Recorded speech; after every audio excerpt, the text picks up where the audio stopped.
인간의 몸과 마음에서 벌어지는 모든 진리 바로 알기.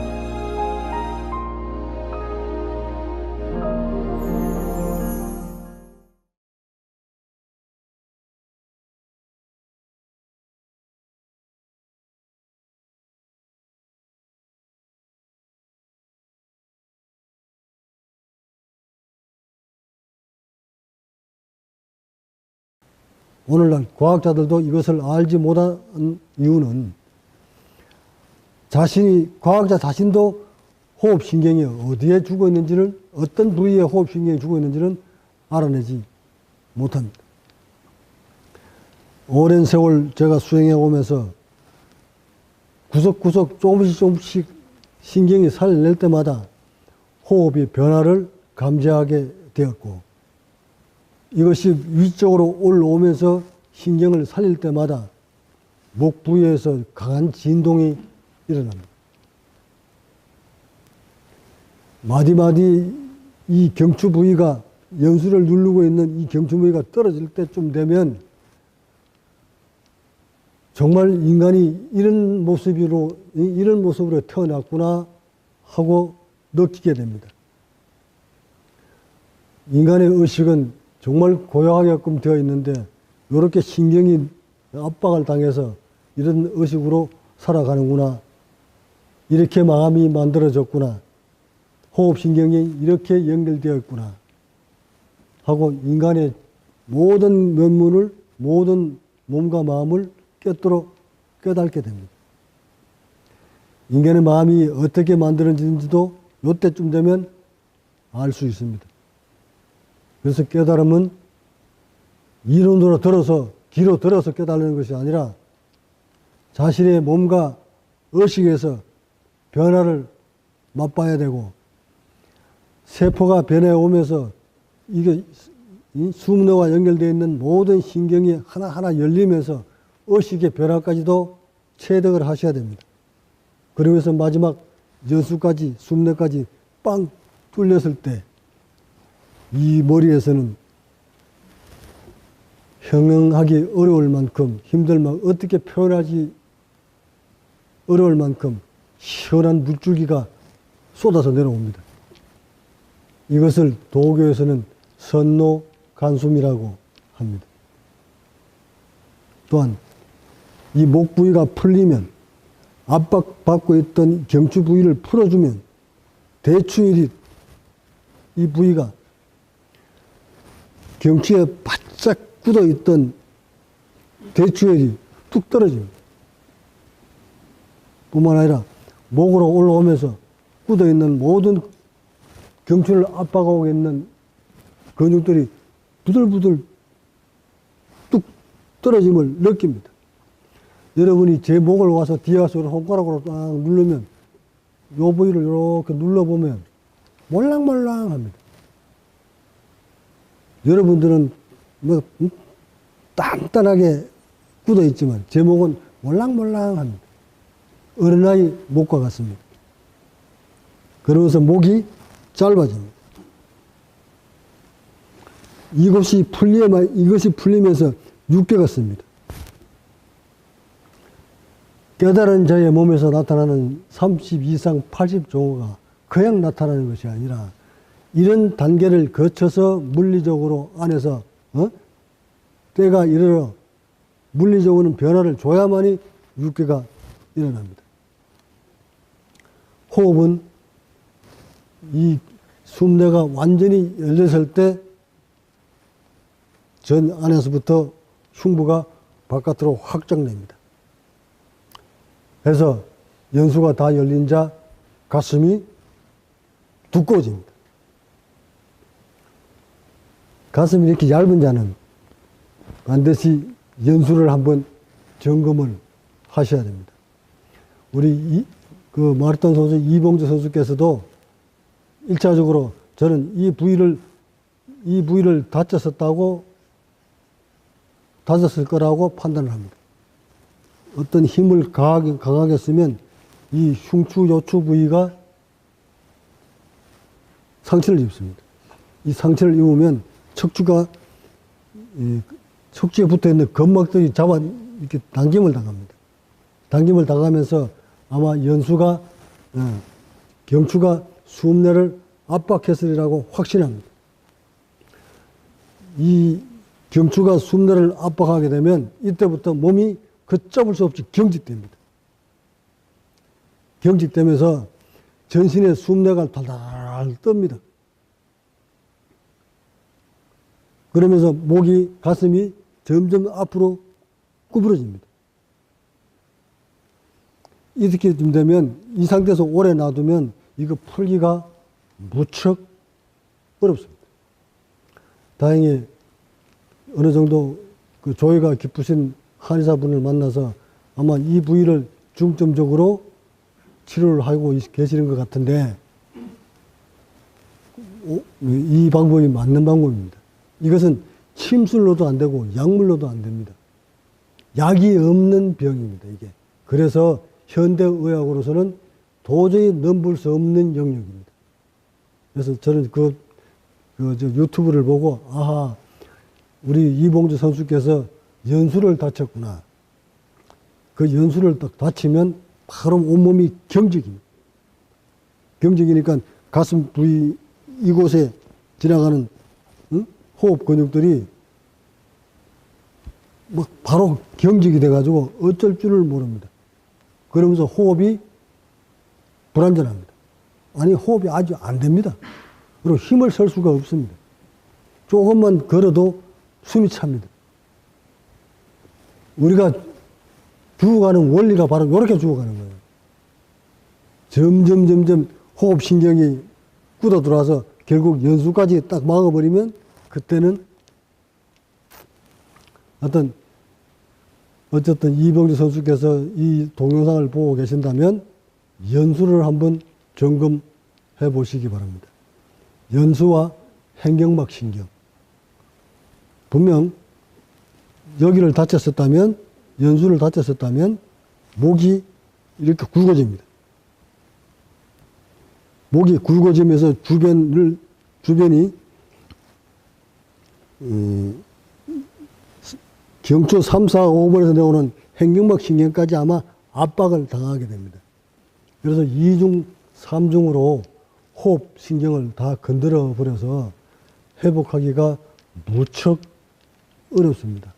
또한 또 한번 조언을 드린다면, 몸이 경직돼 들어올 때 어쨌든 의식으로 몸을 이완시키려고 무단히 노력을 하셔야 됩니다. 뿐만 아니라 이 부위에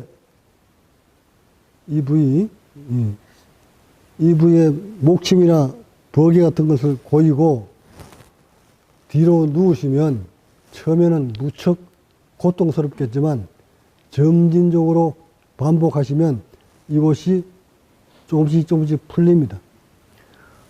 고인 상태에서 고통스러울 때 의식을 놓으셔야 됩니다. 여러분들도 마찬가지입니다. 봉을 고이고 누울 때 통증이 오면 그 통증을 의식을 고요하게 몰고 감으로써 통증을 이겨내셔야 됩니다. 그 통증 못 이겨내면 그 통증은 이 봉을 고였을 때 절대 통증이 없어야 되는 겁니다. 통증이 많은 사람은 그만큼 자신의 몸이 굳었다는 것을 의미하는 것이고, 몸이 굳었다는 것은 연수와 신경이 단절됐다는 것을 의미하는 거예요. 척추 타고 내려오는 호흡신경이 앞쪽으로 분포돼야 되는데 척추 마디마디에서 호흡신경이 단절됐다는 것을 의미하는 거예요. 그래서 덩어리 고이시고 이완을 하시다 보면 조금씩 좋아질 거라고 보고, 아마 이게 하루아침에 금방 일어설 수 있는, 회복시킬 수 있는 것이 아니라서 아마 시간을 두고 하셔야 될 것 같고, 하루라도 더 오래 시간을 끌면 점점 더 굳어오니까 아마 이봉주 선수 아시는 분들은 이 동영상을 그분이 이 선수가 보게끔 만들어줘서 치료에 크게 도움되었으면 합니다. 보세요. 세계를 제패했던 마라톤 선수가 딱 숨내 건드려 버리니까 방법 없잖아요. 이 숨뇌를 건드려 버리면 숨뇌가 하는 역할이 뭡니까? 심장을 타고 올라오는, 이 목 쪽으로 올라오는, 심장에서 위로 올라오는 혈액 속에 들어있는 이산화탄소의 양을 측정해가지고 감지해서 심장에서 이제 펌핑질 하죠. 펌핑질 하면 피가 머리로 올라가기 전에 연수를 거쳐서 올라갑니다. 그러면 그 피 속에 들어있는 그 기체의 양을 측정해가지고 연수가 심장을, 박동을 조절합니다. 여기서 보세요. 이 심장에서 올라오는 피가 CO2 농도와 O2의 산소와 이산화탄소의 농도를 변화를 감지해가지고 심장을 조절합니다. 그러니까 이 숨뇌가 하는 역할이 얼마나 막중한가를 한번 잘 살펴보시면 수행자 여러분들이 눈여겨봐야 될 대목입니다. 이 대목이. 보세요. 피 속에 이산화탄소 농도가 많다. 그럼 뭘 의미하는 거예요? 산소가 부족하다는 것을 의미하는 거죠. 산소가 부족하니까 인체가 산소를 많이 들어오게 하려면 어찌 해야 됩니까? 산소는 피 속에 들어있으니까. 그러니까 피 속에 조사를 해보니까 산소가 부족하다. 그러면 심장한테 지시를 떨어져서 심장아, 빨리 피를 보내라. 한단 말이에요. 그러면 심장은 더 빨리 뛰겠지. 그래서 숨차게 뛰면, 운동을 하면 심장이 박동을 강하게 하잖아요. 이것은 그 숨뇌가 조절하는 거예요. 여기에 만약에 폐가 고장났는데, 다시 말해, 이 빨간선 보세요. 행경막도 신경하고 연결되어 있고, 이 뇌관도 호흡 근육들인데, 호흡 근육은 굳어가지고 움직이지 않는데, 호흡 근육이 움직이지 않는다 그러면 뭐예요? 산소가 많이 들어오지 않는데, 심장에서 피를 올려보냈더니 연수가 그것을 피를 딱 감지를 해보니 거기에 산소가 많이 없어. 많이 없으면 연수는 어떤 지시를 떨어질까요? 심장한테는 산소 부족하니까 심장을 더 빨리 뛰라고 지시하고, 호흡신경한테는 빨리 벌리라고 지시 떨어지는 거야. 그러니까 동시에 둘 다 동시에 움직이게 만들죠. 몸속에 산소가 부족하니까 연수가 그것을 딱 감지해가지고 호흡신경한테는 빨리 벌렸다 오므렸다 하라고 지시 떨어지고, 심장한테는 빨리 펌핑질 하라고 메시지 떨어져요. 근데 몸이 굳어가지고, 몸이 굳어서 벌렸다 오므렸다를 못해. 이 말은 뭐냐면 그렇게 하면 산소가 적게 들어온다는 것을 의미하는 거죠. 산소가 적게 들어오니까 심장은 연수한테 지시를 받기를 산소 부족하니까 빨리 피 보내 그러잖아. 그 피 보내는 방법은 뭐예요? 심장을 빨리 뛰는 하는 거야. 그래서 심장 속도가 110번, 120번 막 뛴다고. 아무리 뛰어도 심장 펌핑질 해도 산소가 없는 피만 자꾸 위로 올라가니까 연수는 그것을 감지해가지고 더 강하게 심장한테 또 뛰라고 하는 거야. 또는 이걸 더 벌리라고 하고. 자, 이렇게 돼버리면 결국 이겨내지 못한 것은 몸뚱이일까요? 아니면 심장일까요? 심장인 거예요. 그래서 이런 수행선수들 같은 사람들이 선수들이 내 얘기를 잘 들으셔야 돼. 격렬한 운동을 하시는 운동선수들, 젊었을 때는 그래도 이 흉곽, 뇌관, 이런 현경막 이런 것들이 좀 덜 굳어서 그나마, 여기서 연수가 벌렸다 오므렸다 해. 그러면 얘들은 벌렸다 오므렸다 할 수 있지만, 나이 좀 먹고 나면 옛날 같지 않아서 뇌관이 굳어온단 말이에요, 이게. 이렇게 굳어오는 상태에서 굳어오는 줄도 모르고 옛날 젊었을 때 했던 그 생각만 가지고 운동을 하다 보면 얘가 마음대로 못 벌리니까 연수가 계속 기세가 떨어져서 야, 더 벌려 한단 말이에요.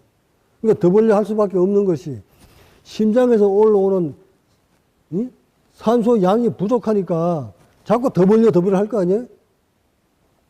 얘만 더 벌리라고 지시하는 것이 아니라 심장한테도 더 빨리 뛰라고 한단 말이야. 그러니까 연수가 움직일 수 있는 거는 아주 중요 부위가 두 가지잖아요. 하나는 산소 들어오게 하기 위한 호흡을 움직이고, 하나는 피를 빨리 올라오게 만드는 심장을 움직이는 건데, 이 두 개를 동시에 연수가 움직인단 말이에요. 이해 가셨지? 자, 이럴 때 심장한테 심장이 고통스럽지 않게 해주려면 어떤 방법이 있을까요? 심장이 덜 고통스럽게 해주려면 산소를 많이 넣어주면 되잖아요. 산소를 많이 넣어주면 피를 타고 연수한테 피가 올라오는 거 연수가 딱 감지해가지고 됐다. 산소 농도가 많이 들었구나. 하고는 심장한테 이제 정상적으로 뛰어라 한단 말이에요. 근데 피 속에 산소 양이 적으면 연수는 계속 심장을 압박해요. 더 뛰라고. 근데 심장은 연수의 말을 들을 수밖에 더 있어요. 뛰라면 뛰어야 되니까. 얘는 안 뛰면 죽으니까. 이게 우리 인체란 말이에요. 그러면 이 심장을 편안하게 만들어주는 방법이 아까 산소라고 그랬죠. 그 산소는 어디서 들어옵니까? 폐에서 들어오잖아요. 그러니까 폐에 산소를 많이 유입시켜 주려면 흉부가 굳지 않고 벌렸다 오므렸다 해줘야 되잖아요. 근데 몸이 굳어버렸어. 그러니까 화가 막 나는 사람 잘 보세요. 몸이 화가 나기 이전에 벌써 몸은 탈 났다는 것을 의미하는 거예요. 뇌가 원하는 에너지가 안 들어오니까 인체는 굳어버리고 연수는 자꾸 심장한테 피 올려보내라고 하고 심장은 산소 안 들어오니까 계속 범백질하고 산소를 만들어내는 이 흉부는 굳어가지고 나무통화 깎고 이러니까 뇌가 살아나나 이게 고통스럽지. 자, 재밌나요? 재밌어요? 우리의 머리에는 이건 내 깨달음이니까 과학자 여러분이 들으시고 안 맞다 하는 부분이 있으시면 좀 양해를 해 주시면서 제 본문 들으시면 좋겠습니다. 호흡 근육을 움직이는 조절하는 곳이 나는 머리에 두 곳이 있다고 봅니다. 뇌에는 호흡 근육을 움직이게 하는 컨트롤 박스가, 센터가 두 곳이 있다. 하나는 연수요, 하나는 대뇌다.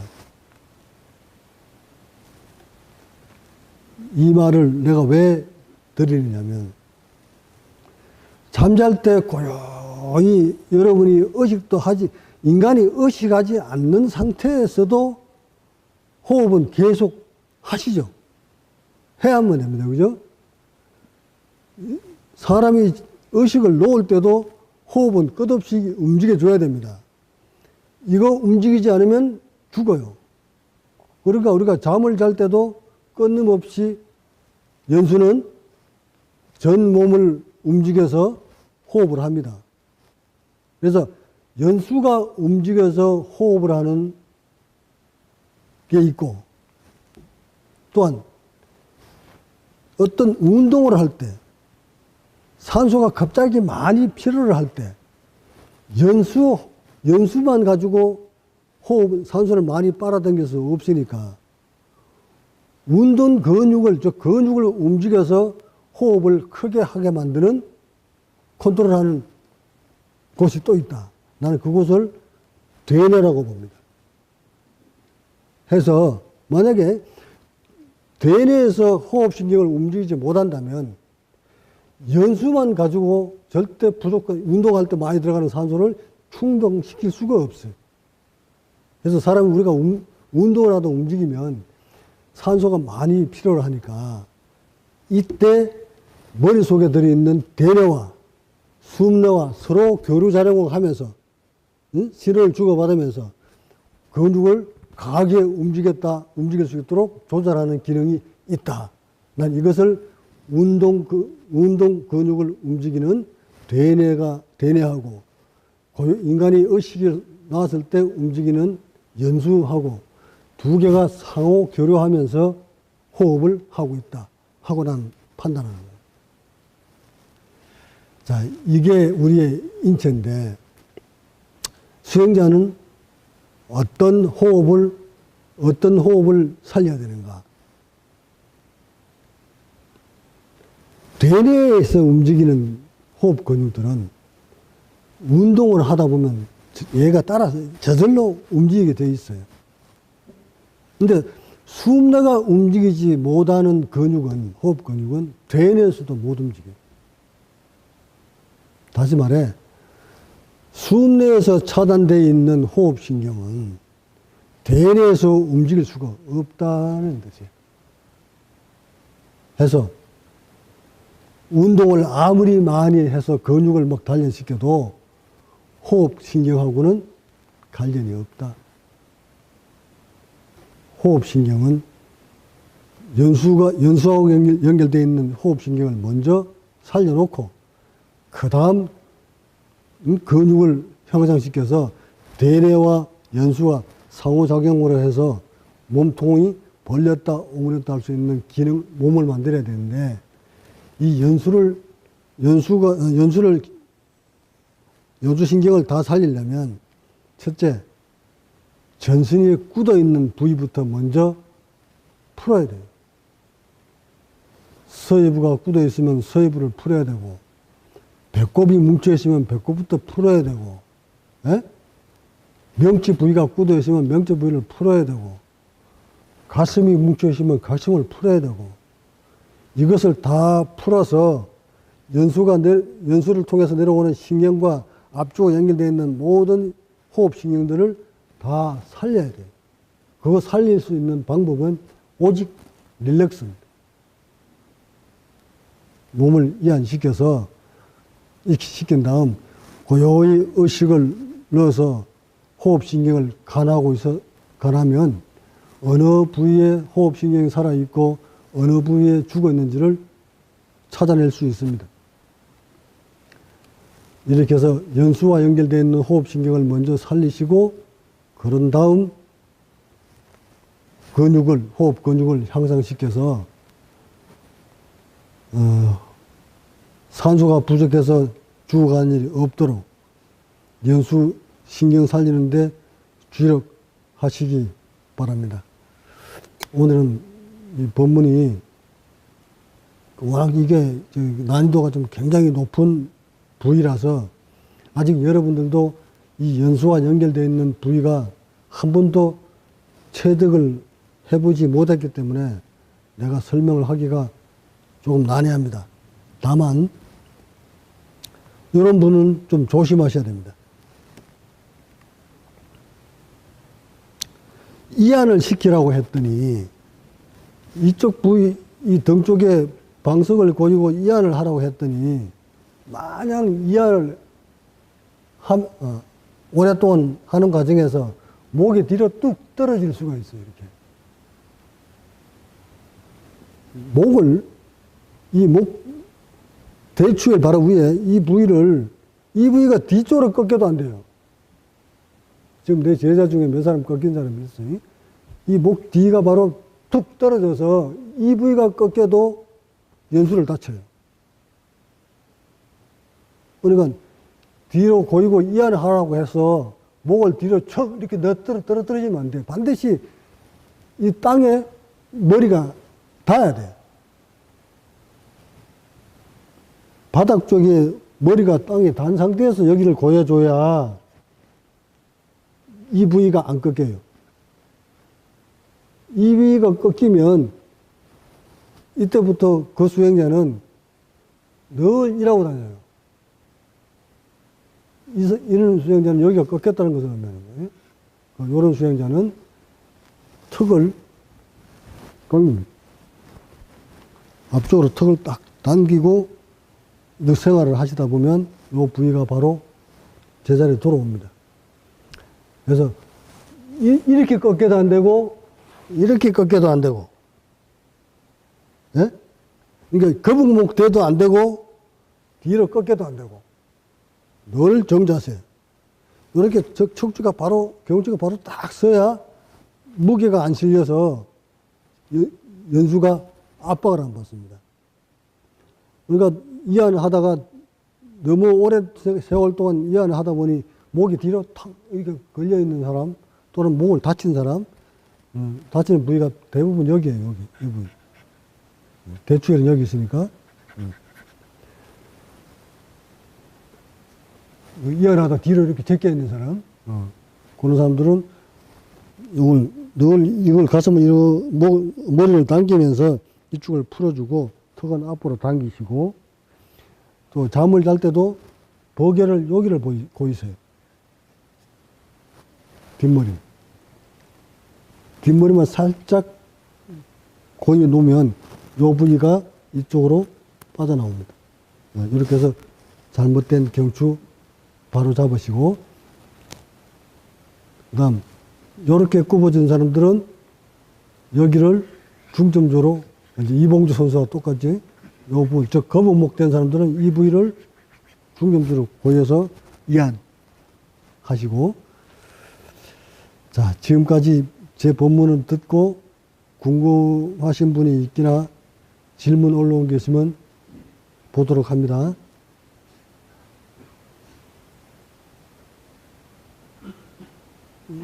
처음부터 볼까요? 질문 들어온 것은 어디입니까?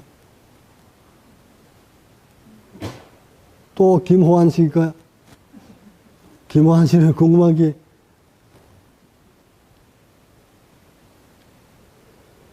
아이를 키우면서 아이가 우는 이유를 알았는데 전해질 수치보다 칼슘의 수치가 높아지면 안 된다고 본문에 보았습니다. 수행자는 우유를 자주 마셔도 되는지. 호환 씨, 나 요새 우유 엄청 많이 먹어요. 어릴 때 엄마 젖을 못 먹어서 그게 한이 돼가지고 지금 우유를 무척 많이 먹습니다.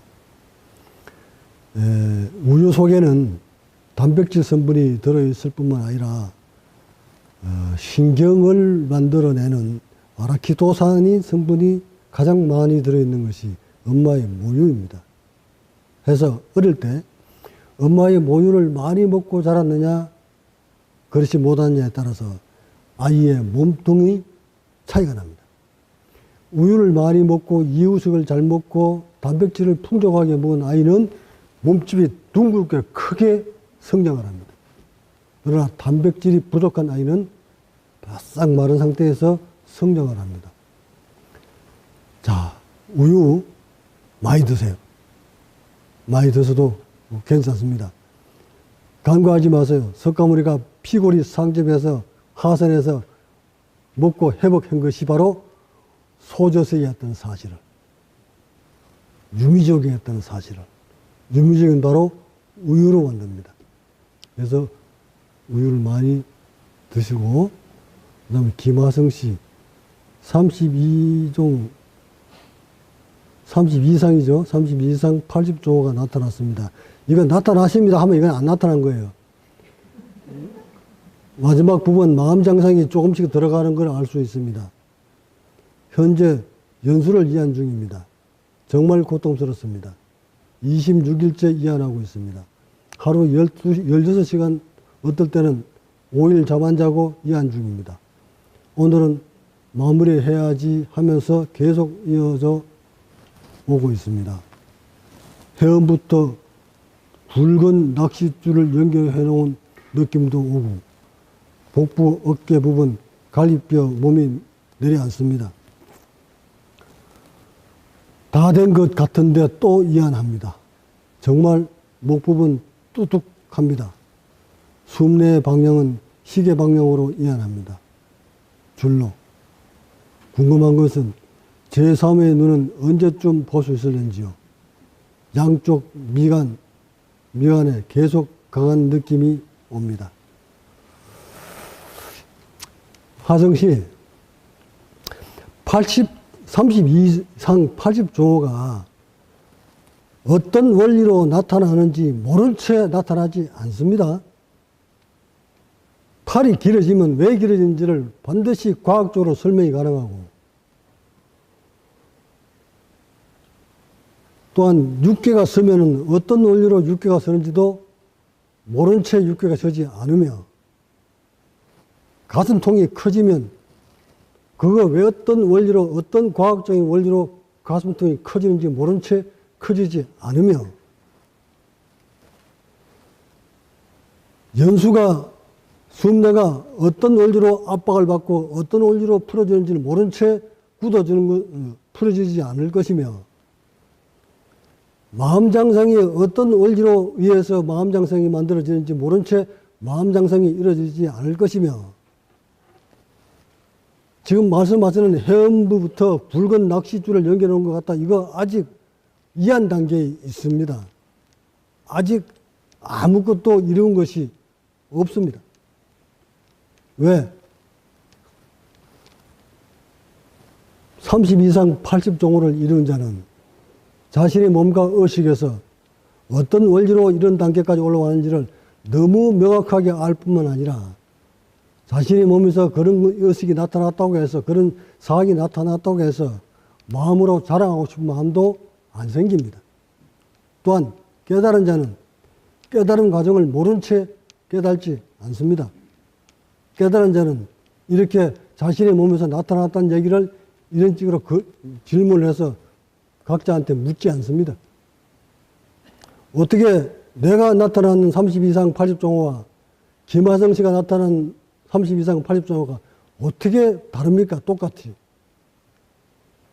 제 몸에서 나타나는 32상이 그대 몸에서 나타났다면 의식 또한 같을 터, 또한 깨달음도 같을 터인데 어째 이것을 나한테 묻는 겁니까?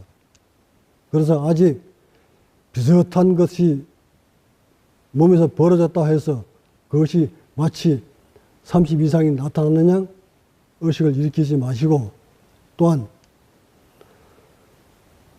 제3의 눈을 언제쯤 볼 수 있느냐고요? 이것도 불빛이, 이 양미간에 불빛이 보이는 것도 어떤 원리로 보이는 것이며 언제쯤 보이는지 모른 채 보이지 않습니다. 그러니까 아직 궁금한 게 많으시겠지만 이런 어떤 제3의 눈이 언제쯤 뜨이느냐 이렇게 묻는 것 자체도 수행자로서도 아직 제대로 몸과 마음을 느끼지 못했다는 것을 느낍니다. 이렇게 마음 내지 마시고 수행이 되는 만큼, 몸이 이완되는 만큼 점점 더 하심하세요. 자신을 더 낮추세요. 수행자는 수행이 되는 만큼 하심을 반드시 하심하셔야 됩니다. 석가모니 이 말씀 전해드리겠습니다. 수보리야, 부처는 누구를 내가 저 사람을 깨달게 할 수 있다고 판단하느냐? 내가 법을 전해 줄 수 있다고 판단하느냐? 내가 중생들을 부처를 만들 수 있다고 생각하느냐? 만들어 주었다고 생각하느냐? 아닙니다, 세존이시여. 열애는 한 사람도 그 누구도 부처를 만들 수 없으며 그것을 법을 전해줘서 법을 심어줄 수 없다는 것을 너무나 잘 압니다. 이 말은 자신의 마음속에 어떤 법을 체득했다고 해서 그 법으로, 그 법력으로 상대를, 부처를 만들 수 없다는 것을 의미하는 것이고, 설사 제자들을 양성시켜서 그 사람을, 제자들을 부처를 만들었다 해도 내가 너를 부처를 만들었다는 마음은 전혀 일어나지 않는 경지를 말하는 것입니다. 또한 수행자는 자신이 몸에서 의식에서 법력이 생기는 만큼 점점 더 법력이 높은 만큼, 올라가는 만큼 마음이 일지 않아야 그것이 바로 법력입니다. 깨달음을 향해 올라가는 만큼 나는 뭘 얻었다는 마음이 안 생겨야만이 됩니다. 자신이 몸이 뭔가 이완됐다고 자꾸 자랑하고 싶은 마음이 안 생겨야만이 그 사람이 반드시 법력이 생기는 겁니다. 조금 몸에서 변화가 왔다고 이것이 혹시 그거 아닐까 하고 자꾸 마음을 일으켜서 자랑하고 싶은 마음이 생긴다면 그 사람은 아직 수행자의 초입에도 들어오지 못했습니다. 늘 하심부터 먼저 하시고, 지금 느낌을 보니 김화정 씨는, 하성 씨는 아직 가슴 부위가 열리지 않았습니다. 가슴 흉부가 완전히 열리는 날, 그때 다시 한번 제 법문을 새겨드리시기 바랍니다. 뭐 이렇게 강하게 말씀드려서 미안합니다만은 양미간에 강한 느낌 절대 안 옵니다.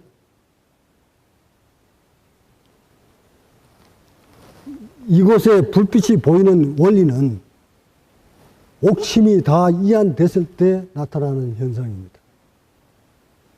또한 수행이 깊다고 해서 오래됐다고 해서 불빛이 보이는 것이 아니고, 또한 수행을 한 지 얼마 안 됐다고 해서 불빛이 나타나지 않는 게 아닙니다. 이 불빛은 후두가 이완되느냐 안 되느냐에 따라서 그 사람 눈에 불빛이 보이는 것이지, 이 불빛이 보인다고 해서 수행이 깊다 또는 불빛이 안 보이기 때문에 수행이 모질한다, 이렇게 판단하면 안 됩니다. 수행이 깊은 자는 반드시 여기서 불빛이 보일 때 어떤 원리로 불빛이 보이는지를 확연히 과학적으로 설명이 가능합니다. 아직 설명을 하지 못했다는 것은 그만큼 인체를 아직 꿰뚫어 보시지 못했다는 것을 의미하는 것이니, 자꾸 마음을 더 내려앉히시고 드러내지 마시고 깊이 있는 수행을 하시기 바랍니다. 없나요, 이제?